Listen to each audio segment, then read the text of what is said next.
I'd like to hand over to Vishal, but before I just do that, I'd like to thank him personally. He's taken time out from Nottingham University to arrive here just for this occasion, and he's taken time out from his university to do that. He joins RBS next year, hopefully, but I'd like to just thank Vishal for taking the time out. Thank you.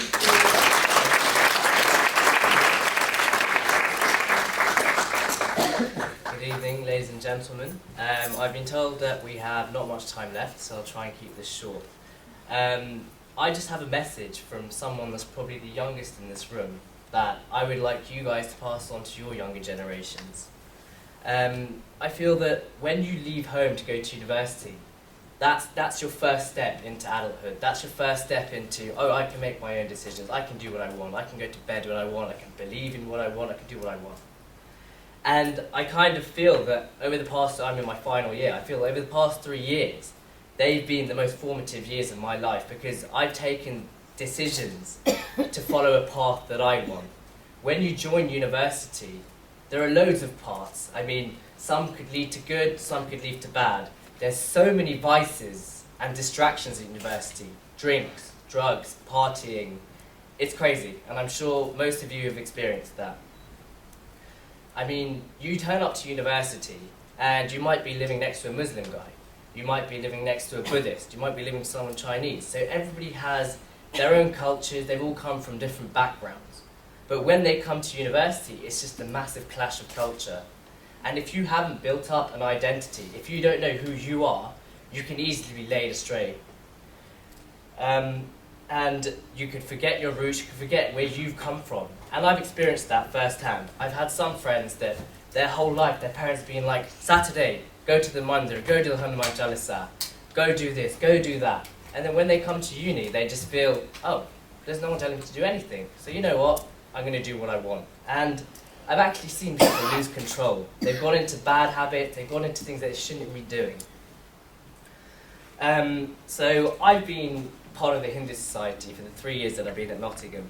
In the first year, I was part of the Seva subcommittee. So I mean, that's a committee where we would organise projects for the children to go and interact with the local community and carry out acts of selfless help.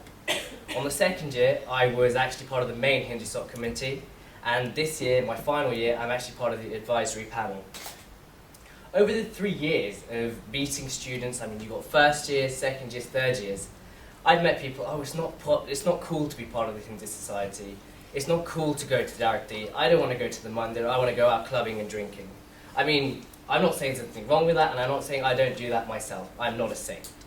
But I've seen the importance of the values from a young age that have been instilled in me. Why do we go to the mandir? I wouldn't say I'm the most religious person, but I feel that going to the mandir relaxes my mind, and I gain a sense of spirituality that actually helps me as a person. So I may not know what I'm saying, I may not know what I'm singing, but for me, attending the bhajans once a week, attending the arati once a week, I feel that it calms me down and it takes me away from this fast-paced life of university, which is full of socialising, going out, drinking and doing whatever. But another thing is, one thing that if you have any cousins, children, grandchildren, whoever that's going to university soon, I would say join the Hindu Society. In Nottingham, our Hindu Society is a gold standard society. We are looked upon as one of the most prominent societies in Nottingham. I feel that, in a way, it's when you leave home, you've left your family at home, but I kind of feel that joining the Hindu Society, I'm surrounded by people who have similar values to me, similar intentions as me, and I feel that they're almost my family away from home. So there are I've noticed that some people take naturally to it, but some people need more persuasion. So I actually set up an initiative to go out, so I got all of the Hindu Society, the committee, to go out and speak to people about it, try and bring people into the society, show them what we can offer them. And it's not just going to the mandir, it's not just going to Arati. We organise socials, we do all kinds of fun stuff.